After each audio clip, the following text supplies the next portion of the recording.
and we can say hello to Cami Knight. Thanks for joining us on set. You're going to talk first about the Chinese car maker BYD record sales.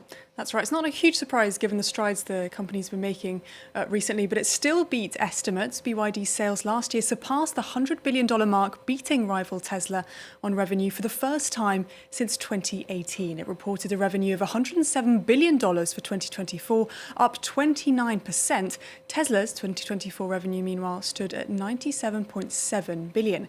This year already looks like it could be an even better one for the Chinese EV maker. It unveiled a new ecosystem that allows EVs to charge for 400 kilometers in just 5 minutes and introduced advanced driver assistance technology in even its most basic models. Luke Schrago has more. With a reported revenue of $107.2 billion for 2024, BYD is betting big on global expansion. Speaking last week, the Chinese electric vehicle maker's vice president expects even more to come. BYD is a technology company.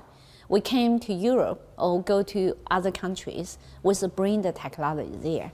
So I think so far in Europe, our reputation is very high because everybody recognizes BYD is a leading player for green tech, is a leading player for the technology.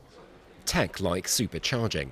BYD saw its share price hit record highs earlier this month after it unveiled a new battery system it said could be charged in the same time as a petrol vehicle and permitting a range of over 400 kilometers on a 5-minute charge. What's more, it's offering potential buyers more bang for their buck than other rivals, with high-tech options like driving assistance software coming as standard on all its models. Its advances in battery composition, testament to the firm's heritage as a battery maker, have also brought prices down. However, BYD is also facing investigation from the EU as to whether or not it benefited unfairly from state subsidies from Beijing, giving the EV maker the edge over rivals. It ultimately really depends on what kind of product BYD is offering. And if there is no alternative and if it is the best, then the world will still see a demand from the company technology, despite the geopolitical tensions. There's one market BYD will likely find it harder to crack, though: the US, where existing tariffs have now been made even stronger and effectively bar the use of Chinese technology in smart cars.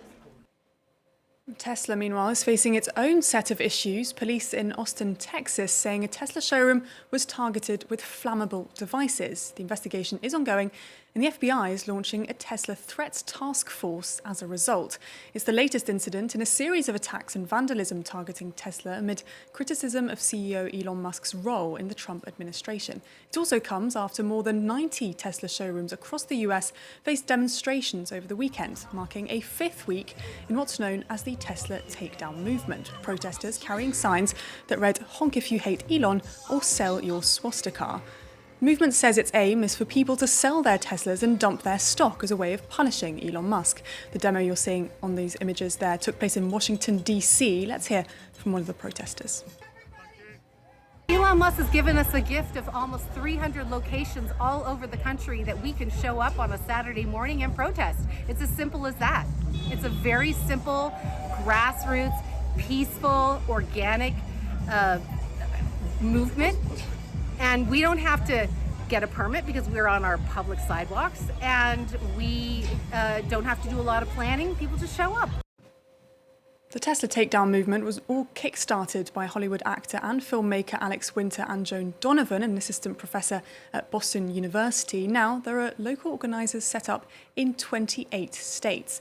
And protesters say they're already having an impact. Tesla owners have been trading in their vehicles at record levels this month, and shares had fallen for 9 straight weeks, though they've rebounded more than 10% this Monday, investors making the most of a cheaper share price.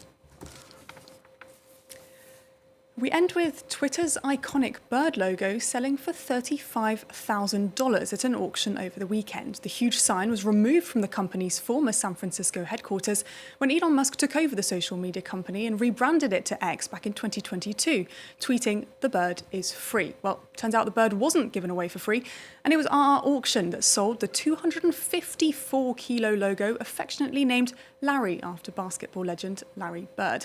Now, it's unclear what the $35,000 will be used for, and they haven't disclosed who the buyer was either, or what they'll be doing with an almost 4-metre tall metal bird. Maybe they're hoping it'll be worth double in a few years. Maybe they wanted a centrepiece for their living room. Maybe we'll never know. Thanks, Cami. In any case, I hope Larry's got a loving new home to go to. Thanks for that business update. Now it's time to go fact